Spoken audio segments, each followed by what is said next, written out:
예, 안녕하십니까. 글로벌 미디어 동향의 다이렉트 미디어 랩의 한정훈입니다. 예. 이 콘텐츠는 매주 글로벌 미디어 콘텐츠 시장에서 일어나는 일들을 간단히 정리하고요. 그리고 원래 제가 뉴스레터 보내드리는데 뉴스레터에서 반영하지 못했던 내용들을 그중에서 중요한 내용들을 추려서 말씀드리겠습니다. 그래서 매주 한 대여섯 개 콘텐츠가 나오고요. 간단히 PT를 준비해서 이렇게 공유 드리려고 하니까 관심 있는 분들은 들어주시고 조금 더 자세한 내용은 뉴스레터 통해서 혹은 기사를 통해서 보내드리겠습니다. 그러면은 PT를 좀 만들어서 공유를 드리겠습니다.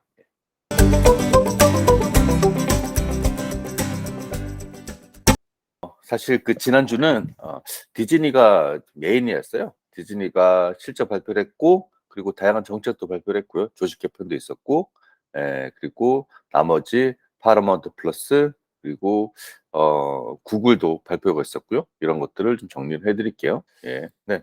그 디즈니가 훌루를 철을 두고 고심한다는 내용입니다. 그리고 그 데이진 이거 독일어인데요. 그래서 NFL과 글로벌 유통계약을 맺었다는 내용이고요. 그리고 아마존이 사실 어마어마한 돈을 콘텐츠에 쏟아붓는다. 우리가 이제 숫자로 이제 공개가 됐고요.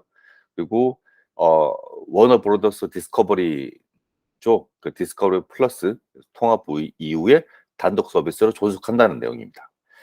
그리고 유튜브의 숏폼 그 플랫폼입니다. 숏폼 콘텐츠 쇼츠가 1일 500만 건 어마어마한 시청량을 기록했다는 소식이고요. 그리고 표로 보는 글로벌 스트리밍 서비스 동향을 간단하게 말씀드리겠습니다. 네. 디즈니가 지난 2월 8 일이죠. 실적 발표가 있었습니다. 그래서 그중에서 뭐 여러 가지 소식을 전해 드렸는데 이 중에서 좀 특이한 소식이 그 훌루를 가지고 어떻게 할지 이런 것들에 대해서 관심이 많았고 디즈니가 구체적으로 밝히지 않았지만 이제 훌루의 향방에 대해서 조금 더 관심을 가지게 된 한 주였고요.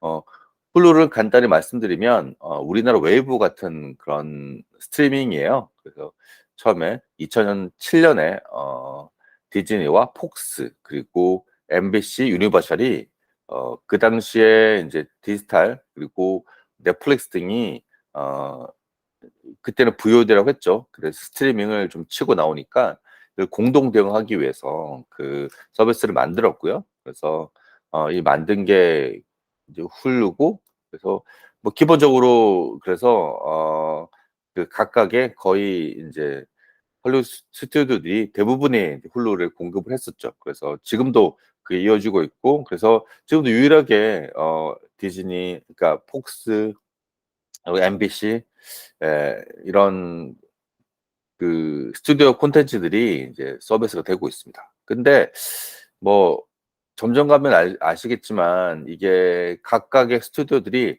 각자의 그 스트리밍을 구축하다 보니까 이게 공동 전선이 좀 이어지기 쉽지 않아요. 그래서 계속 그 MBC 유니버셜 같은 경우는 이제 콘텐츠를 빼고 있고요. 그래서 이걸 어떻게 처리할지 디즈니가 좀 막막한 상황입니다. 이렇게 된 이유는 디즈니가 2019 년에 폭스를 인수하면서부터요. 원래는 디즈니, 폭스, MBC 유니버셜이 이렇게 각각을 가지고 있었는데 이렇게 그전에죠. 그러니까 폭스 인수하다 보니까 디즈니가 거의 지배적 사업자 67%를 가지게 되는 게 벌어졌어요. 그러니까 졸지에 MBC 유니버셜 인제 공동 파트너였던 MBC 유니버셜은 그러니까 모회사 컴캐스트죠. 소액 지분으로 잔류를 했죠. 그래서 이거를 어떻게 할지에 대해서 했는데 그 실제 지난해 말에 밥 아이거가 다시 복귀를 했잖아요. 그러면서부터 이 훌루를 어떻게 할지 고민들이 빠지게 됐습니다. 예. 근데 아직까지는 이제 훌루를 어떻게 처리할지는 이제 공개되진 않았고요. 어 예. 근데 MBC 2019 년에 이제 MBC 유니버셜과 어 그 디즈니가 계약을 맺은 게 있어요. 그래서 뭐 일정 비율 이상으로 인제 사 주겠다 이런 계약을 했죠. 그래서 근데 실제로 지금 그 훌루의 기업 가치는 거의 이제 270억 달러 이상 되는 걸로 보이고요. 근데 최소 비용으로 사 주겠다는 거를 이제 공개를 했는데 2024 년입니다. 근데 이걸 이제 실제로 공개를 매각을 할지 아니면은 MBC 유니버셜도 훌루에 관심을 가지는 걸로 인제 예상하고 있거든요. 그래서 이게 어떻게 될지 아직까지는 잘 모르고요. 에 그러니까 훌루가 가치가 상당히 많은 스트리밍은 맞죠. 지금도 어 서비스 지금도 한 4,800명 이상의 가입자가 있고요. 그리고 뭐 해외 진출하지 않지만 국내 충선도는 꽤 높은 편이에요. 예. 하지만 지금 디즈니가 각 자기의 스트리밍을 디즈니 플러스, ESPN 구축한 상황에서 훌루까지 오리지널을 넣기는 쉽지는 않은 상황이죠.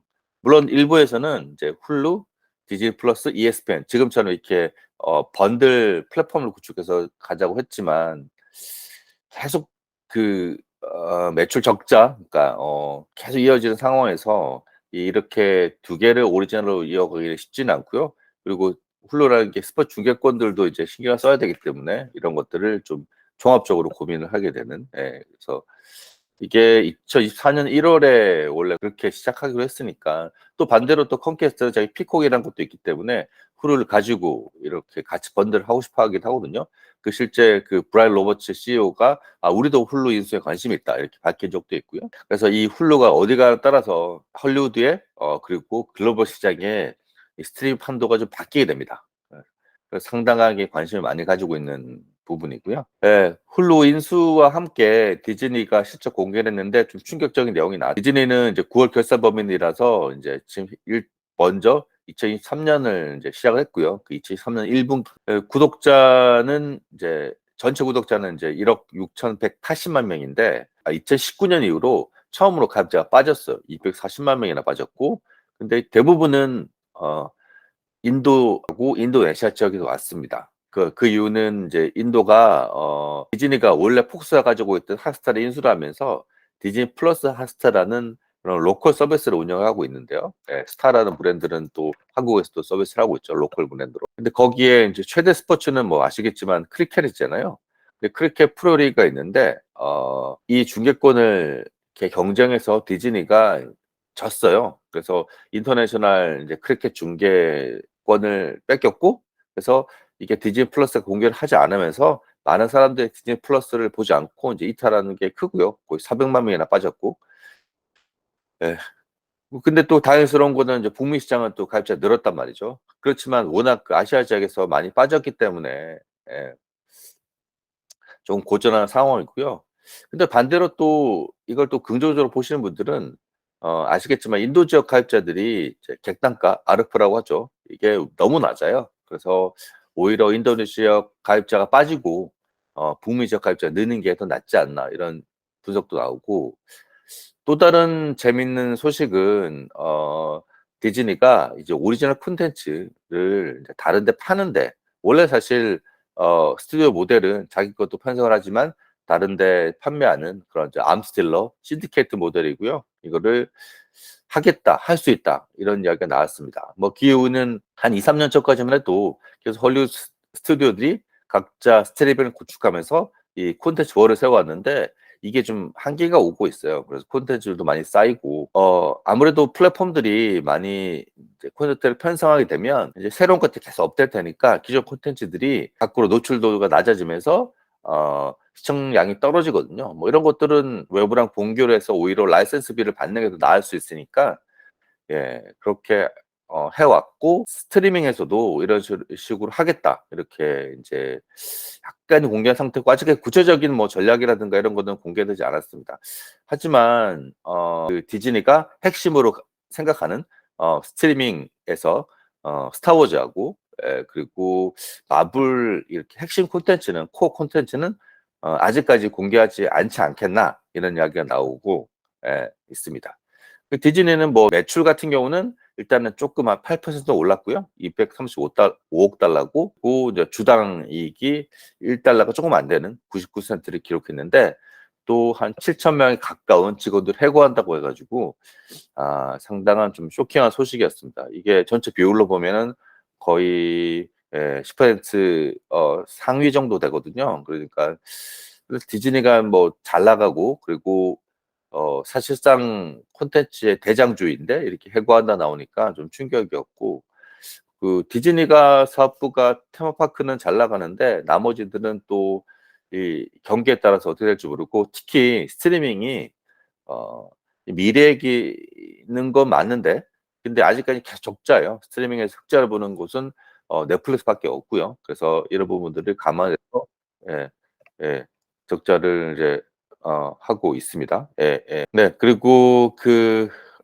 단츠죠. DHN이라고 불리는 이 독일어인데요. 이게 글로벌 스트리밍 서비스인데 그 NFL과 어마어마한 계약을 맺었다는 소식을 전해 드립니다. 단츠가 전 세계에서 한 스포츠 중계권을 뭐 가장 많이 가진 중계 스트리밍한 거 맞아요. 거의 75 개. 예.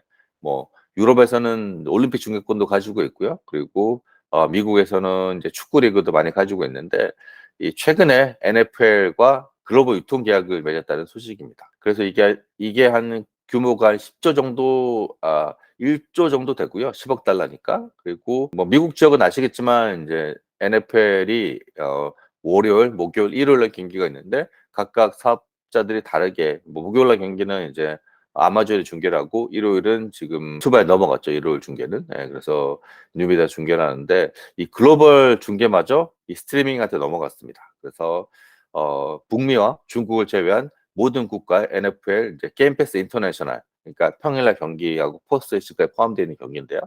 예 그런 것들을 중계하기로 했고 예 스트리밍이 이제 글로벌 진출에 나서게 된다 이런 의미도 있고요. 그리고 사실 그 데이젠 이제 같은 경우는 원래 BT 스포츠를 인수하려고 그랬어요. 근데 그게 이제 실패를 하면서 쪼끔 주춤했는데 예 뭐 그래도 여전히 뭐 이번 계약으로 자기의 건재함을 과시하게 됐고요. 그 대진의 지난해 말 기준 가입자가 한 1,500만 명, 뭐 스포츠 측면에서는 엄청나죠. 예 그리고 23억 달러 매출을 가지니까 아무래도 스트리밍 스포츠에서는 뭐 단연 글로벌 1 등이고요. 점점 갈수록 그 영역을 확대하고 있는데 한국은 아직 서비스를 하지 않지만 이제 점점 일본은 뭐 서비스 시작했고요. 그래서 '계속 확대하지 않겠나.' 그래서 스포츠 스트리밍도 이게 중요한 영역 중에 하나로 좀 염두에 볼 필요가 있습니다.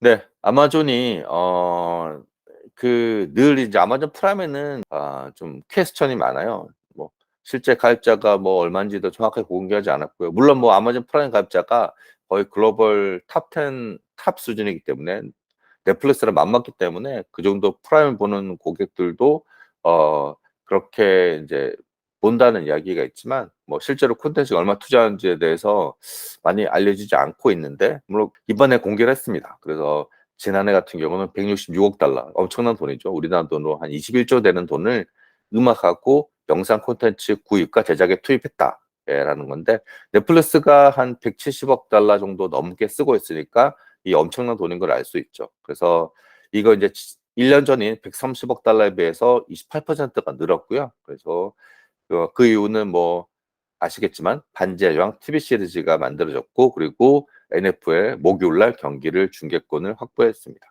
근데 투자 가치는 뭐 충분히 있었고요. 그 반지의 제왕은 1억 명이 넘는 시청자를 기록했고 뭐 4 분기 매출도 여러 가지 측면에서 프라임이 좀 건재하게 유지되면서 어 9% 까지 성장을 했습니다. 순이익은 늘었고요. 그리고 앤디 제스 CEO도 "프라임 비디오가 우리는 다른 데랑 확실히 다르다." 그 이유는 뭐 "우리 쿠팡 플레이랑 비슷하죠." 예. 우리 이제 아마존 프라임을 구독을 하면 이제 TV도 볼 수 뿐만 아니라 무료 배송이라는 매력적인 콘텐츠를 어 즐길 수 있고 그래서 "우리 걸 가입하면 전혀 넷플릭스나 아니면 디즈니 플러스 다르다." 이러면서 앞으로도 계속 그 "아마존 프라임을 강화하겠다. 콘텐츠 강화하겠다."는 의지를 밝혔고요. 예. 이런 측면에서 넷플릭스, 디즈니 플러스, 아마존 프라임의 치열한 점유율 경쟁이 진행되지 않겠나라는 예상을 합니다. 아마존 프라임은 최근에 한 콘텐츠도 많이 편성하고 있습니다. 네. 그 디스커버리 플러스가 서비스 통합 이후에 단독 서비스로 존속하는 내용인데요. 지난해 공개가 됐었죠. 그 워너 브로스 디스커버리 합병을 하고 그 자기들이 운영하는 스트리밍도 통합을 해서 메가 스트리밍을 구축했다는 계획을 밝혔어요. 합병 시점은 올해 4 월이고 그러니까 HBO 맥스랑 디스커버리 플러스가 인제 합쳐게 되는 어마어마한 콘텐츠가 나오고 있고 두 개 합치면 지금 HBO 플러스가 글로벌 시장에서 한 1억 명이 좀 안 되거든요.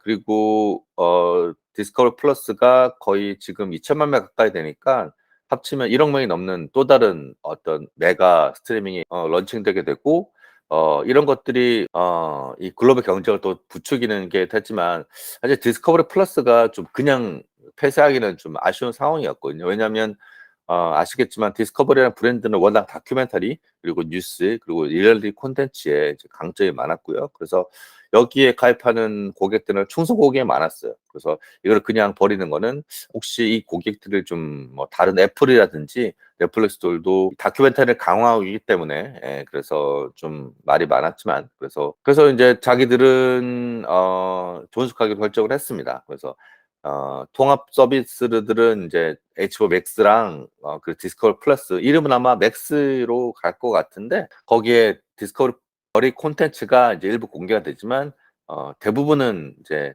상당 부분은 디스커버리 플러스가 그대로 가지고 있고요. 그래서 번들로도 아마 이용할 수도 있을 것 같고 단독으로도 이용할 수 있을 것 같습니다. 그래서 이 HBO가 여전히 인제 스트리밍 플랫폼으로 계속 거듭나고 있다는, 그리고 그런 전략을 이용한다는 거를 보여드리고요. 올해는 아마 이거 통합과 그리고 이런 번들링 경쟁들 아마 좀 볼 만하게 글로벌 시장에서 진행될 것 같습니다. 그 유튜브 쇼츠는 국내에서 이용하시는 분들이 많으신데요. 틱톡하고 비슷하죠. 짧은 콘텐츠 플랫폼이고요. 그래서 실적 발표에 있으면서 같이 공개되는데요. 유튜브가 뭐 틱톡을 잡기 위해서 쇼츠를 많이 강화를 하고 있어요. 그래서 숫자를 공개했는데 일단은 하루에 500억 번 이상, 엄청난 숫자죠. 계속 시청을 하고 있는 기록이 있고요. 그러니까 많은 이제 유튜브 쇼츠가 또 올라오고 있고요. 근데 이게 또 놀라운 거는 1년 전에 300억 번이라고 발표를 했었는데 이것보다 200억 번이 훨씬 더 늘었다, 이렇게 보이는 거라서 엄청난 성장이다. 유튜브 쇼츠가 틱톡을, 그래서 롱폼에서는 유튜브가 뭐 전 세계에서 누가 따라올 수 없는 강자지만, 사실 숏폼은 이제 어렵기 때문에 그래서 틱톡을 견제하려고 내놨던 거고요. 그리고 지난 11월 월에는 TV까지 진출하겠다고, 지금 보시는 화면이 TV 화면인데요. 그래서 발표도 했었고, 예, 유튜브가 계속 좀 고전하고 있는 거는 맞거든요. 경기 침체 때문에, 광고 때문에. 그래서 이렇게 2 분기 연속으로 지금 매출은 줄었고요, 광고 시장은. 여러 가지, 그래서 숏폼이라든지 이런 어떤 다양한 포맷들도 필요한데, 그런 관점에서도 유튜버가 쇼츠를 버릴 수 없는 이런 콘텐츠를 떼고 있고 계속 투자를 많이 할 겁니다. 그래서 지난 연말 같은 경우는 어 롱폼처럼 이렇게 수익을 나누는 유튜브 쇼츠 수익 공유 프로그램도 내놨고요. 앞으로도 유튜브 쇼츠 크리에이터를 확대하기 위해서 그리고 유치하기 위해서 더 많은 노력을 할 걸로 보입니다. 예. 네, 그리고 마지막으로 이제 보여드리는 표인데요. 보시면 아시겠지만 지금 아까 올해 소개시켜 드렸던 오른쪽 표가 디즈니 플러스하고 넷플릭스 이렇게 실적 발표 그리고 다 공개가 됐는데 치열하게 점유율 경쟁을 하고 있다는 걸 보여드리고요. 어 디즈니 플러스는 아까도 훌루도 시켜 드렸지만 디즈니 플러스, 훌루, ESPN까지 포함되어 있기 때문에 통합해서는 지금 2억 한 3천만 명이 넘는 콘텐츠 그 가입자가 가지고 있어서 1 등이고요. 그리고 넷플릭스도 뭐 2억 3천 100만 명 정도 가지고 있으니까 2 등이지만, 뭐 단일 서비스는 단일 1 등이고요. 이 두 개가 지금 톱 2를 형성하는 상황이고, 나머지 인제 워너브로더스 합치면 1억 명도 넘겠죠. 이렇게 경쟁을 하고 있는 상황입니다. 피콕은 수익은 되게 좋긴 한데 아직 규모 면에서는 뭐 이들을 따라갈 수 없고, 그래서 인제 훌루를 인수를 해서 같이 규모의 경쟁을 갖춰야 된다. 그렇게 되면은 아마 디즈니 플러스, 넷플릭스 그리고 워너브로더스 통합 맥스 브랜드 그리고 피콕 이렇게 4파전, 그리고 물론 뭐 아마존이 있으니까 빅5가 이렇게 형성이 될 것 같고요. 나머지 서비스 업체들도 진행될 것 같고, 뭐 지금 올해 국내 업체들도 글로벌 진출을 이제 노리고 있는데 이렇게 이제 규모 있는 사업자 사회 사이에서 어떻게 살아남을지, 이런 것들을 좀 관건입니다. 그 왼쪽에서 보시는 거는 아까도 잠깐 소개시켜 드렸는데 지금 헐리우드 스튜디오들이 한 몇 년 전부터 자기 스트리밍을 구축을 하고 콘텐츠 월을 이렇게 구축을 했는데, 이 콘텐츠 월 독립 시스템은 좀 깨지고 있어요. 원래 헐리우드 스튜디오들이 자기 콘텐츠들을 다른 데 판매하는 신디케이트 모델에 익숙한데요. 점점 수익이 약화되다 보니까 이런 신디케이트 모델로 다시 복귀하는 거 아닌가라는 거를 이제 보여주고 있고, 지금 워너브로더 디스커버리는 진작에 뭐 자기 거뿐만 아니라 다른 콘텐츠에다가 다른 플랫폼에 특히 아마존 같은 데다가 자기 거를 인제 많이 공개를 하고 있어요. TV에도 공개를 하고 있고. 근데 디즈니 폭스는 자기 TV에는 콘텐츠 공급하는데 다른 데는 아직 안 하고 있고, 넷플릭스는 당연히 계속 안 하고 있습니다. 그리고 TV에서 공개를 하고, 파라마운트는 또 여전히 하고 있고, MBC 하고 있고. 예. 그리고 뭐 광고가 또 소니인데, 소니는 다 하지만 지금 자체 D2C가 없는 데라 사실 소니 스튜디오의 항변이 또 전 세계 스튜디오 스트리밍의 시장의 판도를 분석하는, 또 판도를 바꾸는 그런 것들이 또 될 것 같고요. 예. 그리고 아마존은 또 판매를 안 하고 있습니다. 아마존 돈 많다 보니까 굳이 뭐 다른 데다 판매할 필요는 없을 것 같고요. 그리고 라이온게이트가 또 중소 스트리밍인데, 자기들도 여전히 스타즈라는 그런 스트리밍을 가지고 있어요. 근데 이거 스타즈도 또 지난해 이제 분리하겠다. 그 매각은 아직 발표를 안 했고요. 분리 매각을 인제 어떻게 할지, 혹시 매각을 할지 안 할지 이런 것들에 대해서도 관심이 많은 상황입니다. 예, 올해는 아마 이런 식으로 계속 진행이 될 것 같고, 지난해 실적 분기를 분석을 통해서 제가 이거를 좀 말씀을 좀 드렸고요. 예, 그래서 어 이 앞으로도 뭐 이런 인제 콘텐츠들을 계속 인제 공개를 하면서 좀 여러분들한테 소개를 시켜 드릴 예정이고요. 예. 매주 예 뉴스를 통해서 소개를 많이 시켜 드리지만 그때 소개 못 시켜 드렸고, 그리고 이렇게 영상으로 좀 남기는 뭐 그런 것들이 좀 필요한 그런 상황에서 이런 소식들을 많이 전해 드리겠습니다. 예, 그러면 지금 녹화는 오늘 여기까지 마치고요. 감사합니다.